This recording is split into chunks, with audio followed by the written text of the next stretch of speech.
Hello and अस्सलाम वालेकुम दोस्तों आज की वीडियो में हम ऐसी कुछ नफसियाती बीमारियों पर बात करेंगे जो अक्सर लोगों को पता नहीं होता कि उनको ये बीमारियां भी हो सकती हैं। अब इसका मतलब ये कतई नहीं कि वो लोग पागल हैं, वो दिमागी बिल्कुल सही और नॉर्मल होते हैं। बस ये कुछ कॉमन नफसियाती डिसऑर्डर्स हैं जिनका ये शिकार होते हैं। शुरू करने से पहले मैं एक छोटा सा डिस्क्लेमर देना चाहूंगा।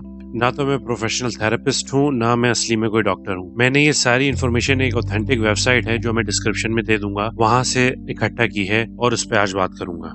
ऑब्सेसिव कंपल्सिव डिसऑर्डर, जिसको हम शॉर्ट में OCD भी कहते हैं। ये दिमागी बीमारी बहुत कॉमन है। जो शख्स इस बीमारी का शिकार होता है वो बार बार एक ही चीज को दोहराता रहता है। यानी मिसाल के तौर पे अगर लाइट्स का बटन वो खोलेगा तो वो बार बार खोल बंद करता रहेगा, उसका दिमाग वहां पे अटक जाएगा और जब तक उस बंदे का दिमाग मुतमईन नहीं हो जाएगा वो इसकी खोल बंद नहीं करेगा।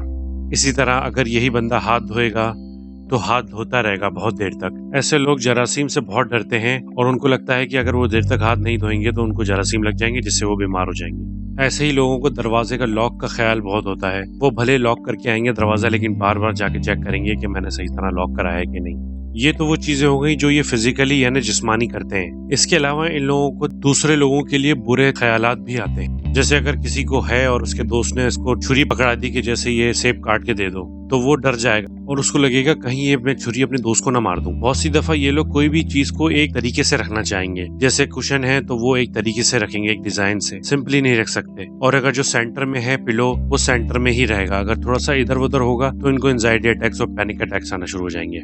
इसकी ट्रीटमेंट ज्यादातर लोग साइकोथेरेपी से करते हैं। पोस्ट ट्रॉमेटिक स्ट्रेस डिसऑर्डर, इसको शॉर्ट में PTSD भी कहा जाता है।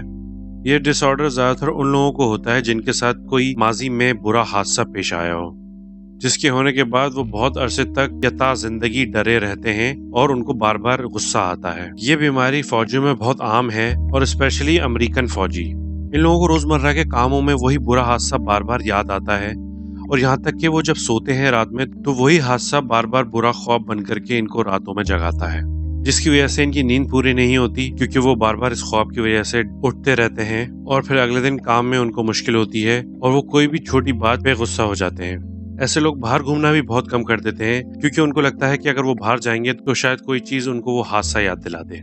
ये लोग अपना इलाज साइकोथेरेपी से करते हैं और जिसमें ज्यादातर एक्सपोजर थेरेपी काम आती है, जिसमें थेरेपिस्ट तरीके से इन लोगों को वही हादसा याद दिलाता है इनके बगैर गुस्सा और डर पैदा करे। डिप्रेशन, दोस्तों ये एक सही में बहुत बड़ी बीमारी है जो किसी भी उम्र के मर्द या औरत को हो सकती है। हमारे यहाँ पाकिस्तान इंडिया में ज्यादातर इस बीमारी को कोई भी सीरियस नहीं लेता। अगर किसी जवान लड़के को हो जाता है तो दूसरे लोग उसका मजाक उड़ाते हैं या उसको सीरियस नहीं लेते। दुनिया में तकरीबन 300 मिलियन लोगों को डिप्रेशन है और ये औरतों में ज्यादा पाया जाता है। आगे बढ़ने से पहले मैं एक चीज क्लियर कर दूं, स्ट्रेस, जिसको हम टेंशन भी कहते हैं, और डिप्रेशन, ये दो अलग चीजें हैं। स्ट्रेस या टेंशन ये वक्ती तौर पे होता है और ये उन कामों से होता है जो काम फौरी तौर पे हो। जैसे फॉर एग्जाम्पल आपका कल एग्जाम हो तो आपको टेंशन हो जाएगा और स्ट्रेस हो जाएगा, जो कि बिल्कुल एक नॉर्मल चीज है। और अगर आप मेरे जैसे स्टूडेंट रहे होंगे तो आपको इम्तिहान से एक रात पहले नींद भी नहीं आती होगी। तो बहरहाल ये होता है स्ट्रेस या टेंशन। तो फिर डिप्रेशन क्या होता है? डिप्रेशन में आपकी एंजॉय करने की दिलचस्पी खत्म हो जाती है। मिसाल के तौर पे अगर आप कोई चीज करते हो और जिसमें आपको मजा आता हो, यानी बहुत मजा आता हो, जैसे फिल्म देखना हुआ, फिशिंग पे जाना हुआ, क्रिकेट खेलना हुआ, वीडियो गेम खेलना हुआ, फिर आपको डिप्रेशन हो जाता है तो फिर आप ये चीजें वापस एंजॉय नहीं कर सकते और ना ही आपका दिल करेगा ये सब चीजें करने का। आप ज्यादातर उदास रहने लगते हो, रात में आपकी नींद कम हो जाती है, आप सो नहीं पाते, आपको बगैर कुछ करे थकान चढ़ जाती है और किसी भी चीज पे सही तरह तवज्जो नहीं दे पाते। तो ये कुछ चंद निशानियां हैं जिससे आप ये मालूम कर सकते हो कि आप डिप्रेशन का शिकार हो कि नहीं। इस बीमारी को दबाने के लिए डॉक्टर लोग ज्यादातर एंटी डिप्रेसेंट्स वगैरह देते हैं। ये कोई रिकमेंडेशन नहीं है और ना ही मैं आपको ये कह रहा हूँ कि आप दवाइयाँ लें। अगर आपको लगता है इस तरह कुछ आपको है तो आप जरूर डॉक्टर को दिखाएं और वो ही बेहतर तरीके से आपके लिए दवाई लिख सकता है। Attention deficit hyper activity disorder, इसको शॉर्ट में ADHD कहा जाता है। इस वाली बीमारी की सबसे बड़ी निशानी या सबसे मेन सिम्टम जो है वो ये है कि बंदे की तवज्जो देने की सलाहियत खत्म हो जाती है। मतलब कि उनको तवज्जो देने में मसला होता है। और उनका दिमाग कहीं और चले जाता है, किसी और सोच में चले जाता है, किसी और ख्वाब में चले जाता है। वो सही से तवज्जो नहीं दे सकते किसी भी चीज पे। दूसरी निशानियों में हाइपर एक्टिविटी आती है, यानी वो जरूर से ज्यादा एक्टिव होते हैं। अगर वो बैठेंगे तो अपनी टांग हिलाते रहेंगे, अपने हाथ हिलाते रहेंगे। अगर वो खड़े होंगे तो वो चलते रहेंगे, उनसे एक जगह खड़ा नहीं होया जाएगा। इन लोगों को किसी भी चीज का फैसला लेने में बहुत मुश्किल होती है। अगर तो कोई वो बड़ी चीज है तो एक नॉर्मल सी बात है, हम सभी को बहुत देर लगती है और मुश्किल होती है बड़ा फैसला लेने में। लेकिन इन लोगों को छोटी सी चीज जैसे कि किसी रेस्टोरेंट में जाके मेन्यू से खाना सेलेक्ट करना, इसमें भी बहुत देर लगेगी और मुश्किल होगी। ये क्यों होता है ये आज तक साइंसदान नहीं बता सके, पर कुछ चीजों से ये बीमारी होने के चांसेस हैं वो उन्होंने बताए हैं।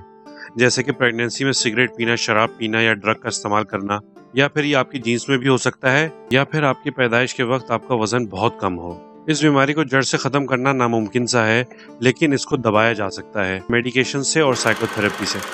एंजाइटी डिसऑर्डर्स दोस्तों, एक होती है टेम्पररी एंजाइटी, वो सबको होती है, जैसे कि एग्जाम से पहले हुई या जॉब में कोई मुश्किल काम मिल जाए उस वक्त होती है। लेकिन कुछ लोग दुनिया में ऐसे हैं जिनको ये हमेशा रहती है और जिसकी वजह से उनकी स्कूल लाइफ, जॉब लाइफ सब मुश्किल हो जाती है। एंजाइटी डिसऑर्डर्स 3 किस्म के होते हैं, लेकिन हम पहले देख लेते हैं कि एंजाइटी डिसऑर्डर क्या होता है। एंजाइटी डिसऑर्डर में बंदा बहुत आसानी से थक जाता है बगैर कुछ करे, बहुत ही छोटी बात पे चिढ़ जाता है, हमेशा फिक्रमंद रहता है। वो भले जितना चाहे कि मैं फिक्रमंद ना रहूं, मैं फिक्र खत्म कर दूं, लेकिन उस पर उसका कंट्रोल नहीं रहता और वो फिक्रमंद ही रहता है। इसको सोने में भी मुश्किल होती है और अगर सो भी जाए तो उसको ऐसा लगता है कि उसकी नींद पूरी नहीं हुई है। तो ये है एंजाइटी डिसऑर्डर्स, और एंजाइटी डिसऑर्डर की पहली किस्म भी यही है, जिसको कहा जाता है जनरलाइज्ड एंजाइटी डिसऑर्डर। इसका दूसरा टाइप कहलाता है पैनिक डिसऑर्डर। इसमें एकदम से बंदे को डर लगता है और बहुत ज्यादा लगता है, एकदम से दिल की धड़कनें भी बहुत तेज हो जाती हैं। इसकी कोई वजह हो भी सकती है जिसकी वजह से ये डर ट्रिगर हो जाए, या फिर ये बिना वजह के भी हो सकता है। इस डिसऑर्डर की निशानियों में आता है दिल का तेज होना, जिस्म का थरथराना, सांस कम हो जाना, घुटन महसूस होना या बहुत ज्यादा पसीना आ जाना। और इसकी तीसरी किस्म कहलाई जाती है फोबिया रिलेटेड डिसऑर्डर्स। फोबिया एक डर होता है जो किसी चीज से होता है। मिसाल के तौर पे बहुत से लोगों को ऊंचाई से डर होता है, बहुत से लोगों को सांप से डर होता है, बहुत से लोग डरते हैं सांप से, बहुत से लोग ऊंचाई से डरते हैं, लेकिन ये लोग कुछ ज्यादा ही डरते हैं। इनको जो डर आता है ये बहुत अलग आता है, बहुत तेज आता है। तो जो ऊंचाई का डर होता है उसको कहा जाता है एक्रोफोबिया। तो जिनको फोबिया रिलेटेड डिसऑर्डर होता है वो हमेशा चौकन्ना रहते हैं और तैयार रहते हैं। ऐसे लोगों के लिए भी साइकोथेरेपी ही इलाज है, और साइकोथेरेपी में भी कई तरह की होती है थेरेपीज, जिसमें सीबीटी, कॉग्निटिव बिहेवियरल थेरेपी जो है सबसे ज्यादा काम आती है, जिसमें थेरेपिस्ट इन लोगों को सिखाता है कि अपनी एंजाइटी से कैसे लड़ा जाए। दोस्तों, इन बीमारियों के बारे में मैंने सिर्फ मेन पॉइंट्स बताए हैं। अगर आप लोग तफसील से पढ़ना या जानना चाहते हैं तो मैं लिंक डिस्क्रिप्शन में दे दूंगा, उस वेबसाइट में जाके आप पढ़ लीजिएगा। दोस्तों, इस तरह की कई बीमारियां हैं जो इस वीडियो में मैं कवर नहीं कर पाया, जैसे कि बाइपोलर, ईटिंग डिसऑर्डर, डेमेंशिया वगैरह वगैरह। इसके लिए अलग से वीडियो बनाएंगे जिसमें ये सब कवर हो जाएं। तो चलें, आज के लिए बस इतना ही। अगर वीडियो से कुछ सीखा हो या पसंद आई हो वीडियो, तो सब्सक्राइब और शेयर जरूर कर दीजिएगा। तो मिलते हैं अगली वीडियो में।